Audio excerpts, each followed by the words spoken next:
வணக்கம். இன்னைக்கான குட்டி ஸ்டோரி பார்ப்போமா? ஒரு அடர்ந்த காட்டுல 2 தூக்குநாங்குருவி குருவிகள் மரத்துல ஒரு கூடு கட்டி வாழ்ந்துட்டு இருந்துச்சு.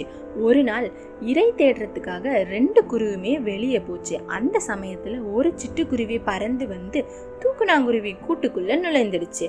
சிறிது நேரத்துல ஒரு தூக்குநாங்குருவி மட்டும் பறந்து வந்துச்சு. வந்து கூட்டுக்குள் தலையை நுழைத்து பார்க்கும்போது கூட்டுக்குள்ள சிட்டுக்குருவி இருப்பதை பார்த்துட்டு அதிர்ச்சி அடைந்து, குருவி அக்கா, எங்க வீட்டுல நுழைந்து என்ன இடம் இல்லாம பண்ணிட்டியே, தயவு செஞ்சு வெளியே போயிடு என்று கெஞ்சிக்கிட்டே கேட்டுச்சு.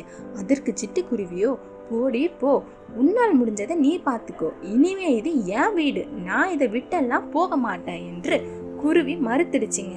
தூக்குநாங்குருவி அங்கிருந்து ரொம்பவும் வருத்தத்துடனும் சோகமாகவும் எதையோ ஒன்றை யோசிச்சுட்டும் பறந்து போயிடுச்சு. சிட்டுக்குருவியோ கூட்டுல ஹாயாக உட்காந்துக்கிட்டு அப்படி போடு போடு என்று ஜாலியாக பாடிக்கொண்டு இருந்தது. திடீரென தூக்குநாங்குருவி கூட்டமே பறந்து தன்னை நோக்கி வந்ததை உணர்ந்த சிட்டுக்குருவி ஒவ்வொன்றும் ஈர மண்ணு அதோட அழகுல கொத்தி வந்துகிட்டு இருந்துச்சு. கூட்டின் வாசலை கொஞ்சம் கொஞ்சமா அடைக்கவும் ஆரம்பிச்சிருச்சுங்க தூக்குநாங்குருவிங்க. கூட்டின் வாசல் குறுகி கொண்டே போய்கிட்டு இருந்துச்சு. முதல்ல சிட்டுக்குருவின் கழுத்து, பிறகு தலை, கடைசியாக அழகு என்று தெரிந்து கொண்டே வந்தது. கடைசியில் ஒன்றுமே தெரியவில்லை. தூக்குநாங்குருவிகள் சிட்டுக்குருவியை கூட்டுக்குள்ளேயே வைத்து அடைத்து முழுமையாக பூசிவிட்டு அங்கிருந்து பறந்து சென்றன.